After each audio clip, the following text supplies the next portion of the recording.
నా పేరు ఏడుగొండలు, మాది ఎల్లముందల, మాది పల్నాడు జిల్లా. సీఎం గారి చేతుల మీదుగా పింఛన్ తీసుకోవటం మాకు ఎంతో ఆనందంగా ఉంది. మా కుటుంబానికి నాకు కూడా కొద్దిగా బాగుంటలేదు. దాని మీద ఈ పింఛను నాకు సరిపోతుంది. మాది నర్సరాపేట మండలం, పల్నాడు జిల్లా.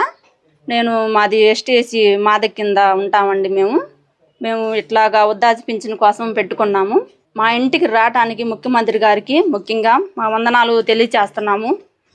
ఇప్పుడు ఓటుకైతే మా పిల్లలు ఇక్కడికి వస్తున్నారు అంటే ముఖ్యమంత్రి గారు ఇప్పుడు ఓటుకి నమ్మట్లేదు. మా ఇంటికి రావటం మాకు ఎంతో ఆనందకరంగా ఉంది. తెలియచేస్తున్నాను. మాకు ఏదో ఒక ఆర్థిక సాయం చేస్తాడని మేము కోరుకుంటున్నాము. ముఖ్యమంత్రి గారికి మా వందనాలు తెలియచేస్తున్నామండి. ఇంకా ముఖ్యంగా మా ఇంటికి రావడానికి మేము ఎంతో సంతోషకరంగా మేము ఆహ్వానిస్తున్నాం చంద్రబాబు నాన్నని. మేము ఇంకా ఆదరిస్తామని, మా ఇంటికి వస్తే ఇంకా మాకు సంతోషం అని మేము తెలియచేస్తాం. జై తెలుగుదేశం, జై జై తెలుగుదేశం.